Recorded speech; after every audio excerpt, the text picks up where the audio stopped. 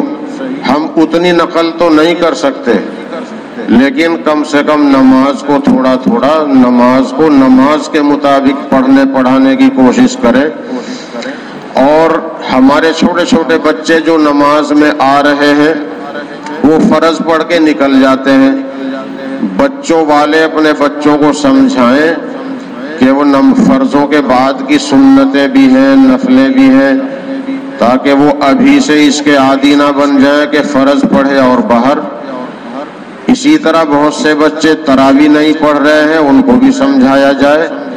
اور جمعے کے دن 2 فرضوں کے بعد کی 6 سنتیں مؤکدہ ہیں.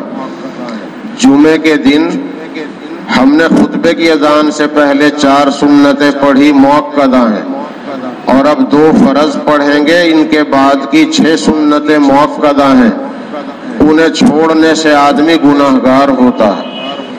اس لیے جمعے کے 2 فرضوں کے بعد کی 6 سنتیں مؤکدہ نہ چھوڑیں. چاہے گھر جا کے پڑھے، لیکن گھر جا کے آدمی بیجی ہو جاتا ہے، اس لیے یہیں پڑھ کے جانا بہتر ہے. جسے یقین ہو میں گھر جا کے پڑھ لوں گا، وہ اپنے گھر جا کے پڑھ سکتا ہے. اور نفل بھی ہمارے پاس ہونے چاہیے. بات لمبی ہو رہی مگر بتانے کے لیے ٹائم تو چاہتا ہی ہے. میں نے شاید پہلے بتایا تھا، خیبر کی لڑائی میں مسلمانوں کو مال غنیمت بہت ہاتھ آیا. مال غنیمت، اللہ کے دشمن بھاگے مال چھوڑ کر، ان کا مال مسلمانوں کے قبضے میں آیا. تو پھر جو سامان کسی کے کام کا نہیں وہ بیچ دیا کرتا ہے، اور دوسرے کے پاس میرے کام کا ہے میں اس سے خرید لیتا ہوں. تو صحابہ کرام کے ہاتھ بہت سا مال آیا. صحابہ کرام نے اپنی ضرورت کا خریدا، اپنے سے فالتو بیچا. ایک صحابی کہتے ہیں کہ مجھے اس دن 3000 درہم بچے، چاندی کے سکے 3000. انہوں نے آ کے کہا، یا رسول اللہ صلی اللہ علیہ وسلم، آج تو مجھے بہت نفع ہوا ہے، میری تجارت میں آج بہت نفع ہوا. آپ نے معلوم کیا کتنا؟ کہ 3000 درہم بچے ہیں. میں سامان بیچتا رہا، خریدتا رہا.